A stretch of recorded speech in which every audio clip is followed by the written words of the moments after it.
In between the orbits of Mars and Jupiter lies the asteroid belt. A desolate wasteland of debris left over from the beginning of the solar system.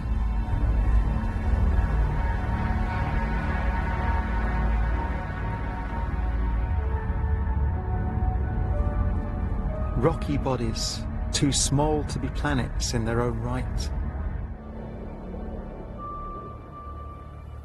In science fiction films, the asteroid belt is often depicted as an unnavigable mass of tumbling rubble.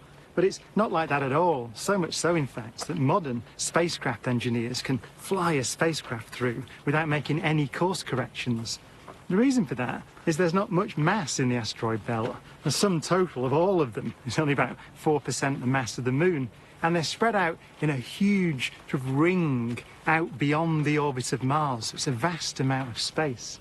That means that the average distance between any two large asteroids is about 8 times the distance between the Earth and the Moon. So I could stand on one of those large asteroids and look out into space, and my nearest neighbour would just be a dim star in the dark.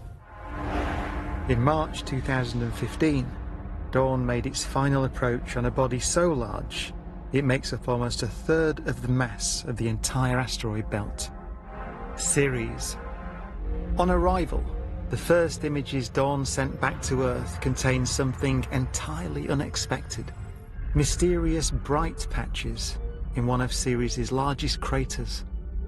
Spectral analysis of the images showed that the patches were, in fact, the salty residue left behind by liquid water, suggesting there must be large amounts of ice just beneath the crust.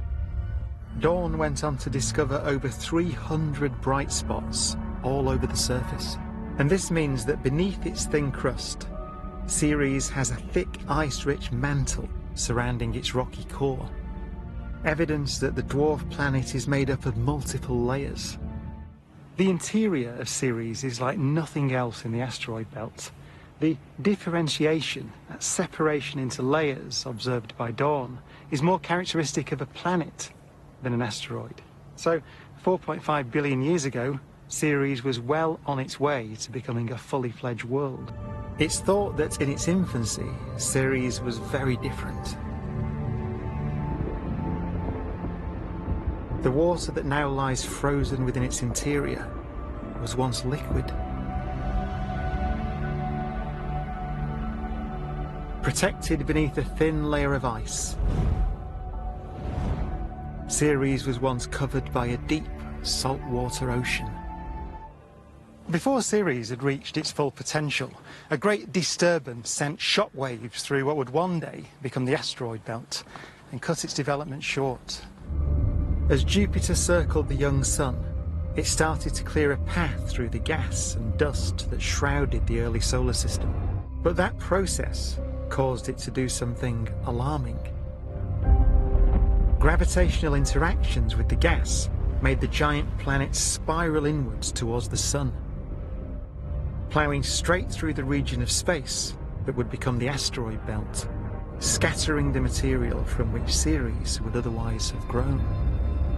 Computer simulations of the early solar system suggest that the asteroid belt once contained enough material to build a planet the size of the Earth, and perhaps that was Ceres' destiny. But when Jupiter passed through, it scattered 99.9% of the material away, and Ceres' fate was sealed. Within 100 million years, Ceres' ocean froze and was buried beneath its crust. The young planet's development cut short before it could fulfill its promise.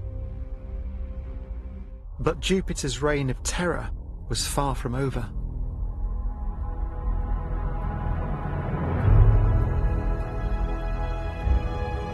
It would continue its journey inwards towards the place our planet was beginning to form, threatening the very existence of Earth.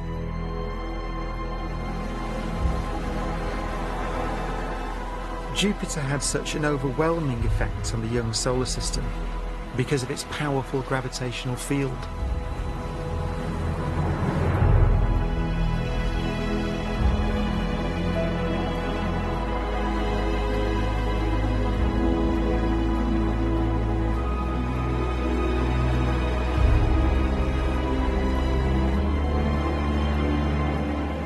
the effects of which we can still witness today.